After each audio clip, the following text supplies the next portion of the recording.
Amigos Barra Bravas, ¿cómo están? Sean ustedes bienvenidos a un nuevo episodio de Los Barra Bravas. Les habla Luis Arteaga con el eterno placer de estar con ustedes. Y en esta ocasión vamos a platicar de la Copa Oro, un torneo de CONCACAF que ya está a punto de empezar. Miren, aquí traigo mi camisa de la Copa de Oro.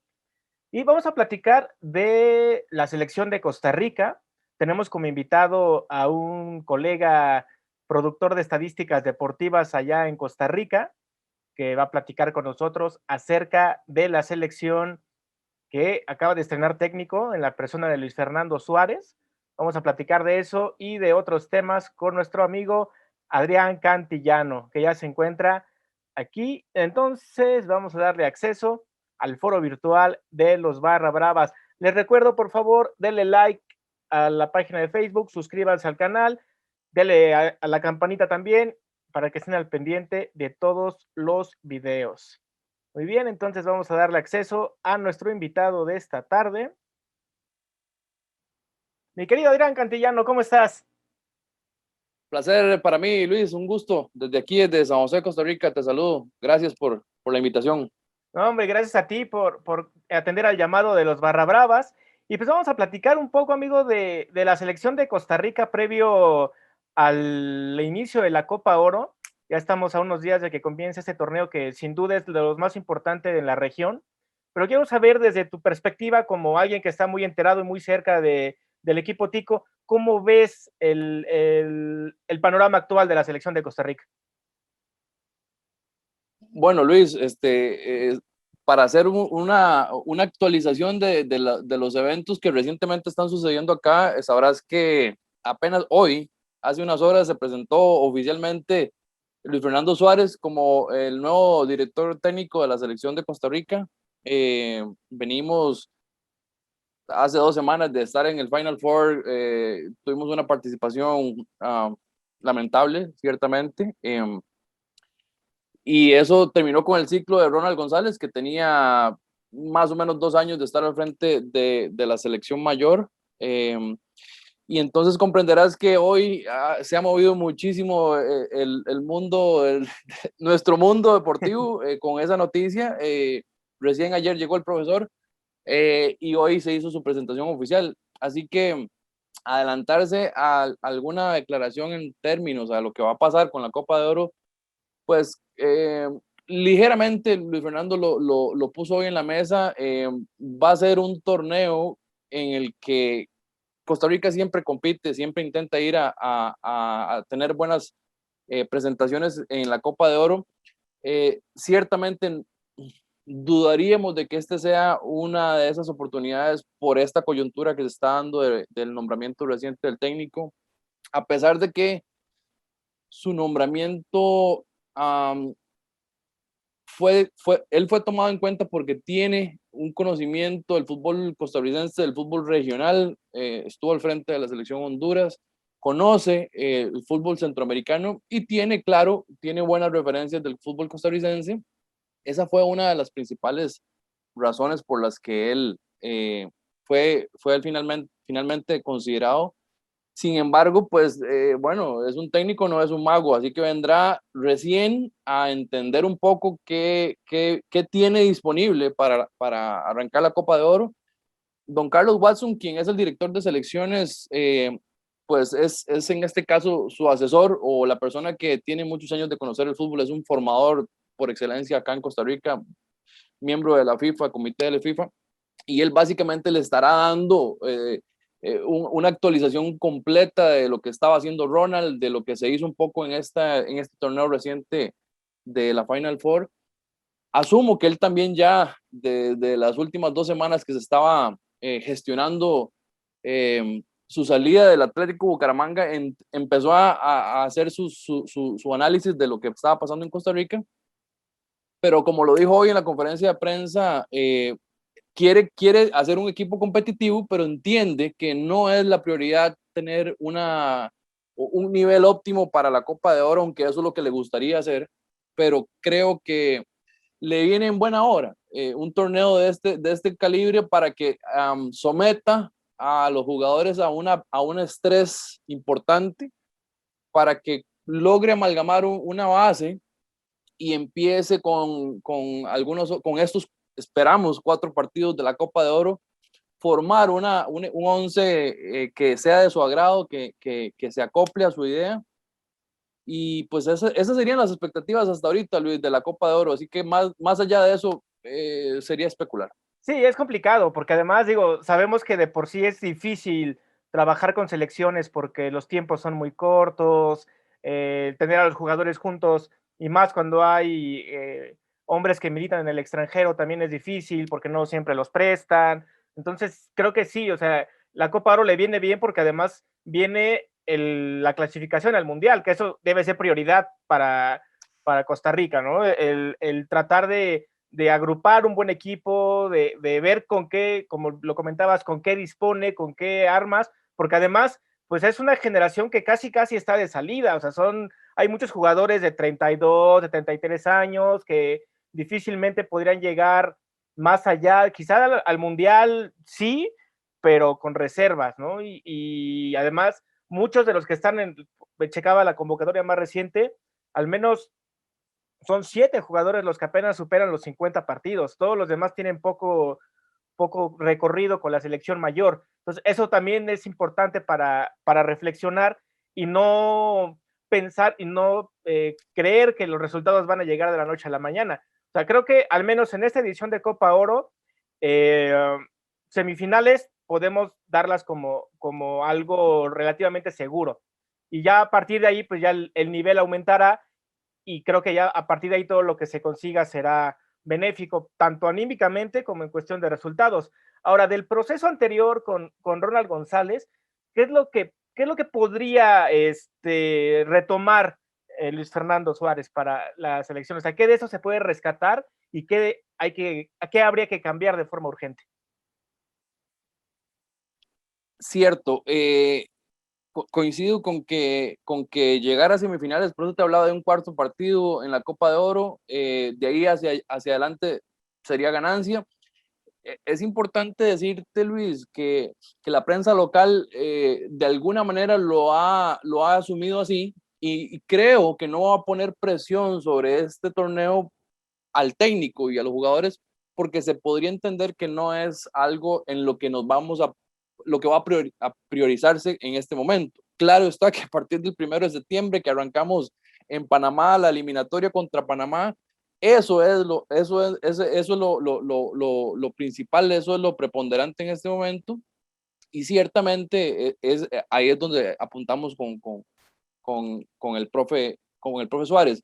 Y Ronald traía una base eh, de jugadores que ciertamente forman parte de nuestra historia reciente, incluso de Brasil, de Rusia, jugadores que sí siento que están cumpliendo un ciclo ya, se está cerrando su ciclo para este momento.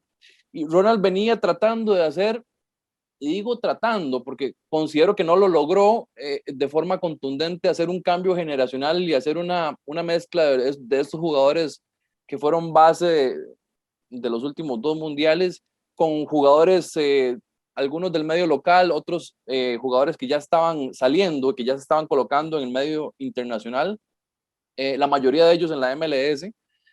Y Ronald venía tratando de hacer esta mezcla de jugadores que aportaran a la base de la selección, que es una base que se mantiene, esa columna, esa estructura creo que se mantiene, y se incorporaron algunos jugadores jóvenes que, como mencionan, tienen muy poco recorrido con la selección mayor. Algunos de ellos estuvieron en el preolímpico que desafortunadamente no pudimos concretarlo, pero ese proceso ya se estaba dando con Ronald González.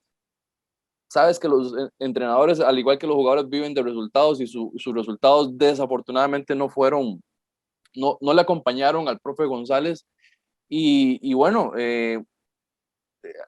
no abruptamente, pero se veía venir que de no sacar una buena participación en este Final Four, sus días como técnico iban a estar contados. Así que permanece una base de jugadores, mencionas bien 7, 6 jugadores más o menos, bueno, la mayoría de ellos sobre los 32, 33 años, que sí, son jugadores que tienen una gran trayectoria, tienen Por ahí Celso Borges ya tiene 101 partidos con la selección nacional, es gran referente.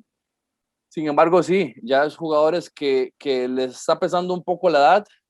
También en este momento del año entenderás que no es una buena época físicamente para los jugadores. Y Y pandemia menos. bueno, súmale un año complicadísimo con términos de lo que ha sucedido globalmente con el tema del COVID y, y algunos jugadores que estuvieron con COVID en sus clubes y que formaban parte de la selección en meses atrás. Eso tiene evidentemente un impacto importante, pero ciertamente se pienso yo que va a retomar un poco el trabajo que traía Ronald de una base de jugadores, dosificándolos o intentando tratar de buscarles un sustituto en el corto plazo y buscar, que creería yo que ese sería su mayor reto, quiénes de los jóvenes que vienen llegando puede asumir el peso de una camiseta como la nuestra, para sumarse a ese 11 y tener más o menos 13, 14 jugadores que puedan hacerle frente a esta Copa de Oro y que de ahí se monte la base para la selección final para arrancar la eliminatoria en septiembre. Sí, porque finalmente, como lo mencionábamos, el tiempo es poco, ¿no? O sea, Muy poco. y el análisis tuvo que haber empezado ya, como bien lo mencionabas, o sea, ya la idea la debe tener ya completamente plasmada el propio técnico para empezar a ejecutar y empezar los procesos. Ahora, ustedes en el interior de Costa Rica, ¿cómo ven la llegada de Suárez? O sea, más allá de su palmarés y de lo que pueda él tener como entrenador, ¿cuál crees que sería el aporte principal tácticamente, técnicamente, que le puede aportar a la selección de Costa Rica? Bueno, sabrás que en la terna en la que se estaba valorando su currículum estaban dos, tres técnicos también de un palmarés y una trayectoria importante. Uno de ellos era Alexandre Guimaraes, viejo conocido de nuestro fútbol, un gran técnico nuestro que conoce el fútbol nuestro de la A a la Z. Y habían otros dos técnicos ahí de nacionalidad colombiana, lo cual interesantemente para nuestro medio entenderás que tiene una connotación importante, ya que pues nuestro mayor logro en mundiales lo tuvimos en Brasil, de manos de Jorge Luis Pinto, Okay. un técnico colombiano que también se desarrolló mucho con el equipo de la Liga Deportiva La Juelense acá en Costa Rica y que conocía perfectamente de primera mano nuestro fútbol. De manera tal, Luis, que Luis Fernando Suárez tenía, no solamente por su coyuntura colombiana, sino porque su participación en Alemania 2006 con el equipo de Ecuador en el Mundial, que nos vence 3-0 en aquel. Luego tiene otro Mundial a cuestas con la selección hondureña. Y esos dos elementos creo que pesaron mucho para que él fuera el técnico. De manera que te digo que la prensa acá y en general el aficionado, siento yo que se siente complacido con un técnico que además de esta carrera se siente un técnico muy serio, muy formal, muy estructurado. Se sabe que es un poco serio y ha tenido sus situaciones con la prensa. Hubo ciertas situaciones con la prensa hondureña en su momento Que bueno, y que también la prensa también, hondureña tiene lo suyo, bueno, ¿eh? sí, Me sí, sí, tocó no, cubrir fútbol de Centroamérica varios tiempo en Univisión y, híjole, sí se aventaron unos comentarios bien incendiarios. tengo amigos allá en el Diario 10 de Honduras Ah, yo también conozco a Marco son Aguilar. violentos, cierto, sí, buenos compas por allá.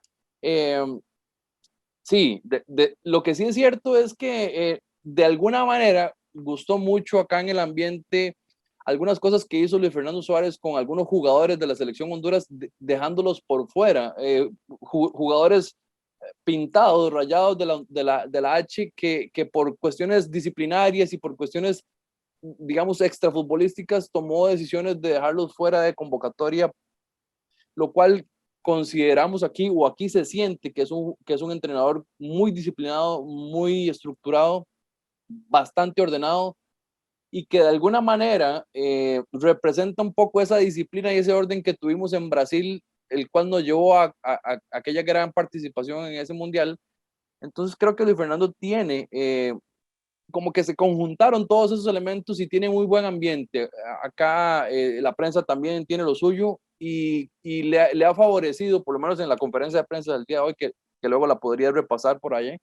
Eh, fue muy claro, fue muy contundente, fue bastante amplio en sus declaraciones y creo que en general tiene un buen ambiente. Por supuesto que debemos de darle el beneficio de la duda de que está recién bajándose del avión, pero créeme, eso le va a durar 1 o 2 partidos. O si no, unos 45 minutos del primer partido en la Copa de Oro, porque aquí somos así, eso es como que creo que el máximo umbral de tolerancia que tenemos por acá con el desempeño de las selecciones y si no vemos esa cadencia que queremos ver en el equipo, ya le van a empezar a llover las críticas, eso no lo dudes. Y a cuestión de grupos, hablabas de que Suárez tiende a armar buenos grupos, tiene buen ambiente, pero a nivel del jugador, digo, yo sé que tiene poco tiempo la presentación y quizá no se tenga como un panorama muy amplio de lo que opinen los jugadores, pero ¿hay alguna opinión ya de alguno de los seleccionados que diga, pues sí, está chido, no está padre? Digo, no sé, el propio Keylor Navas, que también había tenido como sus roces al interior de la selección. ¿Cómo se ha manejado esta situación con los posibles seleccionados? Bueno, declaraciones, como te digo, hoy en la conferencia de prensa estuve bastante atento a sus palabras y a las palabras del presidente Villalobos. Sin embargo, no he escuchado honestamente declaraciones de jugadores en relación a eso. Ahorita el campeonato está detenido, los jugadores están arrancando pretemporada, entonces la cobertura mediática, pues apenas hoy se va a empezar a mover. Los jugadores están concentrados, muchos de ellos fuera de la ciudad, algunos están incluso aplazaron algunos viajes por el tema de la pandemia, que normalmente las pretemporadas, sabes, que se juegan o se hacen procesos fuera de la ciudad o incluso fuera del país para tener, digamos, algunos otros elementos, incluir elementos de altura o algunos otros, el Caribe, la humedad, etcétera, que se usan para hacer las pretemporadas, por lo que está difícil tener acceso a algunos jugadores que fueron parte de la última convocatoria y que opinen acerca del profe. Sin embargo, él sí habló algo de lo que desde ya espera de los jugadores y quiere de ellos, y habló de un compromiso contundente con la camiseta. Habló de algo que es bien interesante y creo que le puso un poco de picante al tema, que es de la lealtad. Sabrás que recientemente aquí en Costa Rica hubo un gran polvorín en términos de lealtad con 3 jugadores insignes de la selección de Costa Rica: Brian Ruiz, Keylor Navas y Celso Borges, quienes estuvieron involucrados en una demanda civil penal con algunos miembros de la ex Federación de Fútbol y comité ejecutivo que acompañaron al equipo en Brasil, y por supuesto con Jorge Luis Pinto, que es, digamos, el otro protagonista de esta gran discusión que se llevó hasta los tribunales, en donde pues el tema de la lealtad se puso por supuesto sobre la mesa. Así que creemos que el profe Suárez no es alguien que va a soportar ni va a tener y va a querer ese tema dentro del ambiente del camerino, lo dejó claro hoy, y sí estaría interesante buscar alguna declaración de jugadores, pero creo que si por lo que se presenta ahorita se vislumbra, entenderán que va a ser un técnico con el cual no se pueden andar con medias tintas, como decimos por acá, y sabrán que van a tener a alguien disciplinado y de repente no con esa misma forma en la que se desarrolló el tema de la eliminatoria en Brasil con Pinto, pero sí con alguien que es bien parado y no va a permitir situaciones ahí que se le salgan de control en el camerino. Hablábamos de la importancia del proceso, ¿no? Del recambio generacional, de ir dando vuelta al plantel. Para esta clase de cosas, la liga es muy importante porque al final son ellos los que, bueno, los equipos que integran la liga, son los que forman a los jugadores, los que van sacando a los jóvenes, etcétera. ¿Qué tanto le ayuda el contexto actual de la liga a un proceso así? Te cuento rápido, aquí en México es muy complicado porque hay exceso de extranjeros, hay poco apoyo a los jóvenes, ahorita estamos sufriendo porque no tenemos un 9, tuvimos incluso que naturalizar a Funes Mori para que nos fuera a hacer el paro porque no teníamos un 9 que valiera la pena, pero eso es consecuencia de años en los que los jóvenes mexicanos no tienen lugar en un equipo por el exceso de extranjeros y muchas otras cosas.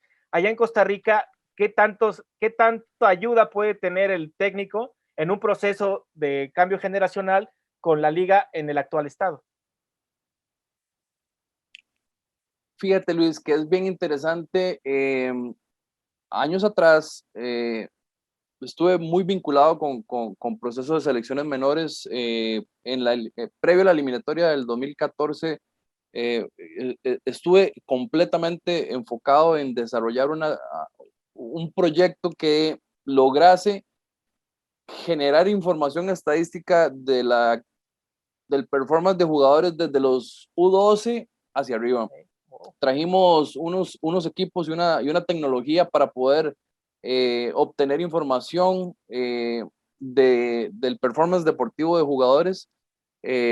Lo colocamos acá en algunos equipos de primera división de la liga local, y me convertí en la oficina de estadística de la Federación de Fútbol de forma outsourcing, de forma externa, y fui, digamos, consultor del torneo de la UNCAF previo al 2014, y todo eso se hacía con la intención de generar, como se hace en Europa, generar información y generar data. Hoy día la data es fundamental en el desarrollo deportivo, y no hablo solo del fútbol, hablo en general de toda la actividad deportiva.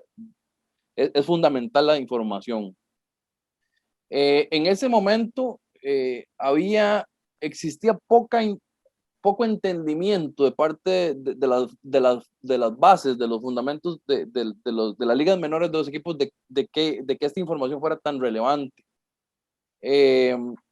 Afortunadamente, eso no ha sido así en el último tiempo, y varios de los equipos más fuertes del país, y hago hincapié, por ejemplo, en la Liga Deportiva Alajuelense, que es uno de los equipos insignes acá. Es de la acera contraria al mío, pero le respeto y le admiro mucho el trabajo que ha venido haciendo desde hace unos 4 o 5 años para acá. Y te cuento que tuve la oportunidad de estar en la Ciudad Deportiva Pachuca. Conocí buenos amigos por allá, y de alguna manera se homologó, quiso copiar un poco lo que aquí llamamos el CAR, el Centro de Alto Rendimiento, y lo tiene la Liga Deportiva Alajuelense, y tiene una estructura muy interesante que ya tiene bastantes años de estar funcionando. Tiene unas instalaciones de primer mundo, tiene muchas facilidades para chicos que no son de la zona central del país, que son de provincia, que nosotros llamamos, y que logran venirse a vivir al centro de alto rendimiento, a estudiar ahí, a vivir ahí. En algunos casos sé que incluso vienen con sus padres y tienen una residencia dentro del centro de alto rendimiento. Y quisiéramos que todos los equipos tengan una infraestructura de ese tipo para poder, desde las ligas menores, empezar a crear esta estructura y estos jugadores que vienen. Sin embargo, ha sido así, no todos los equipos lo tienen. Se está intentando replicar este modelo ojalá todos los clubes, de los 12 clubes de la Liga Promérica local. Pero sin embargo, te digo que algunos de esos chicos que empezaron hace 4 años en U16 o 15, hoy tienen un buen resultado, porque te voy a mencionar a Fernán Farrón, te voy a mencionar a Bernal Alfaro. Son jugadores de la Liga Deportiva Alajuelense que empezaron en ese proceso de ligas menores, que hoy ya han sido convocados a la selección mayor. Estuvieron en el Preolímpico. Alexis Gamboa, un central de 1,96 m, corpulento, fuerte, alto, vienen de ese proceso.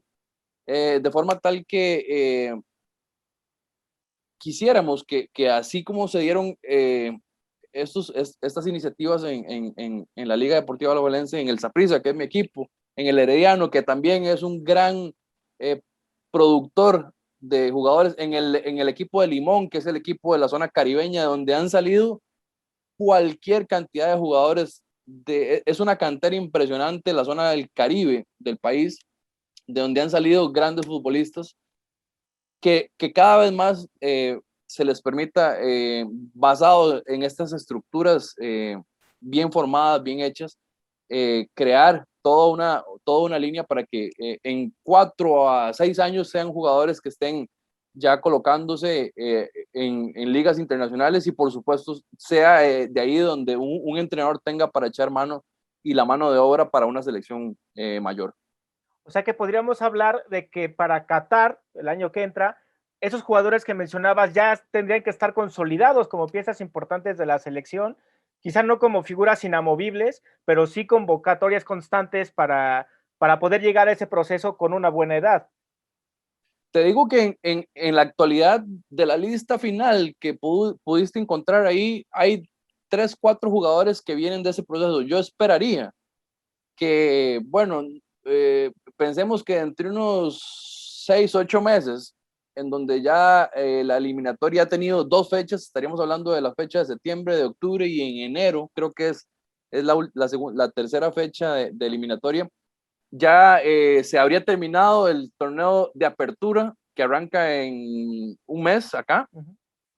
Y en ese proceso el profe Suárez tenga chance de también observar y ver jugadores que puedan acomodarse en ese 11. Sin embargo, para Qatar lo veo difícil. Okay. Lo veo difícil que se logren meter ahí o colar ahí, pero para, bueno, el próximo mundial que esperaríamos estar ahí entre Estados Unidos y México, que no dudo que va a ser el mundial que podemos tener acceso todos los, bueno, Centroamérica, Suramérica, por supuesto. Para ir a Qatar está un poco difícil ahorita por el tema económico, pero esperaríamos que para ese siguiente mundial ya hayamos completado todo el cambio generacional del todo, ya eso ya tiene que estar resuelto. Y de lo que hoy hay, más bien tengas ahora una base que se haya consolidado en este proceso, más el mundial que viene, que por supuesto esperamos estar ahí, acompañada de 3, 4 años de estos jugadores que hoy tienen 17, 18, los vas a encontrar con 23, 24 años para el 2026, 28, 26, perdón. 26. Así que, pues esa sería la expectativa que se maneja con lo que se está hoy cosechando, cultivando acá a nivel de jugadores de ligas menores. Hablábamos también de algunos jugadores que están en el extranjero, principalmente en MLS, quizá algunos en España.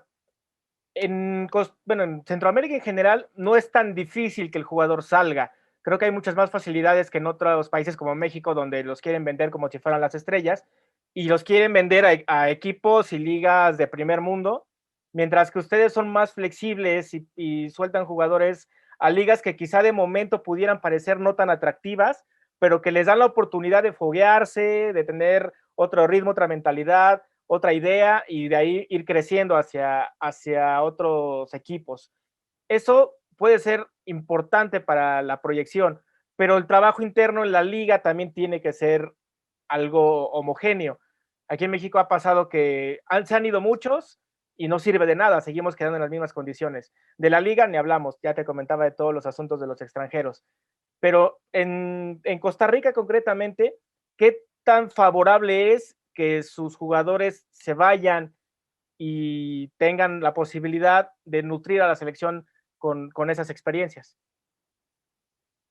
Mira, Luis, entramos en un terreno interesante. Yo tuve, bueno, tengo grandes amigos en México y esto fueron noches y madrugadas de discusiones con mis compas allá, porque yo les decía o hablábamos de que per cápita Costa Rica exporta jugadores en una proporción gigantescamente más grande que lo que hace México.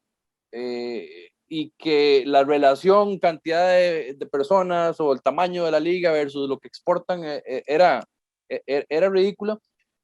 Incluso Costa Rica y Uruguay, Uruguay siendo el primer país del mundo, el mayor exportador de jugadores per cápita, Costa Rica es el segundo o tercero. Y eso ha sido así bueno, desde el 1990, cuando Costa Rica da ese paso por primera vez en mundiales, y un año después ya tenía dos jugadores jugando, uno en Austria y otro en Alemania. Y de ahí para adelante empezó el éxodo en temporadas, varios jugadores, en otras un poco sequía, y en otras tuvimos prácticamente en Brasil, teníamos a todos los jugadores jugando fuera. Eh, eh, eh, eso, eso para mí tiene varias razones. Completamente de acuerdo, jugadores que venían de bases muy fuertes, que tenían principios y conceptos futbolísticos bien aterrizados y que lograron pulirse cuando jóvenes lograron salir. Y apuntas algo interesante. No es que nos conformemos con que un jugador no pase de nuestra liga a España o Alemania, siendo que lo que hacen es que van primero a Polonia o pasan a Dinamarca, a Holanda, a Chipre, a Grecia, ligas que ciertamente no son ligas, ligas top, ni están entre las cuatro mejores del mundo, estamos claros, ¿sí? pero evidentemente tienen una evolución sistemática por encima de la nuestra. Y, bueno, incluyo a México, por Sí, supuesto, claro. jugadores que han ido, bueno, en esta lista tengo a Gerson Torres, que estuvo un año en el préstamo en el América y luego estuvo otra temporada corta de préstamo en el Necaxa. Y esos jugadores se curten ahí, esos jugadores se terminan de desarrollar física, mental, emocionalmente al estar en situaciones que definitivamente no se van a encontrar en ligas como la nuestra ni cercanas. Y eso les favorece porque en un porcentaje importante esos jugadores se mueven a ligas un poquito más competitivas en Europa y algunos terminan dando pasos completamente contundentes.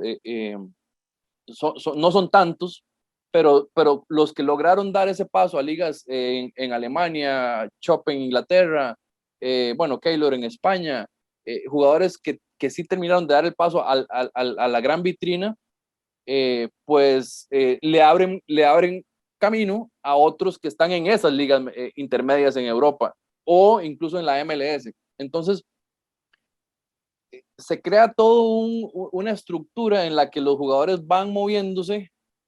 Por supuesto, esto tiene que ver absolutamente con su rendimiento, pero ya existe y los scouts y los agentes ya lo tienen muy claramente mapeado, donde colocar jugadores de Costa Rica digamos, en su primera salida. Te pongo un caso, el más reciente, Manfred Ugalde, un chico de 17 años que viene del Saprissa. Lo conozco desde que tenía 8 años y salió a Bélgica y ayer lo anuncian en el FC20 de Holanda, o bueno, Países Bajos ahora. Un equipo donde Brian Reese se desarrolló contundentemente en su carrera. Podríamos considerar, a lo que te estaba diciendo minutos atrás, que ese fue un paso de Brian Reese por la Liga Eredivisie de Holanda, que no siendo la mejor liga de Europa, le abrió las puertas y tuvo 2, 3 temporadas de ensueño para Brian Reese en el 20, abriéndole la puerta a otros jugadores como ahorita Manfred Ugalde, que está llegando al 20, y con un gran referente para ese equipo del fútbol costarricense como lo fue Brian Reese, que luego, bueno, se movió al Tottenham y luego tuvo su participación por Europa y finalmente terminó, bueno, ya hacia el ocaso de su carrera moviéndose a Brasil, etcétera. Pero lo que te quiero decir es que esa estructura de los jugadores hacia el exterior de alguna forma ya está madura, ya se tiene claro y no se considera como discriminatorio que un jugador salga aquí a una liga diferente que no sea Alemania, España, Francia, que lo hacen. Algunos salen directamente a Francia. Recientemente una contratación de Saprissa, jugadores que estuvieron como Yeltsin Tejeda, que salieron al Lille de Francia, directamente del Herediano, y se consolidaron allá, estuvieron 3, 4 temporadas. Hoy Yeltsin Tejeda es casi que el 5 que está acompañando a Celso en la selección. Entonces, claro, tuvo un super mundial en Brasil, pero hoy jugadores que ya tenían 7, 8 años de jugar en el exterior. Eso le termina favoreciendo a que cuando llegan a un punto, ya maduraron, ya tienen ese cuero curtido y pueden venir a aportarle a la selección.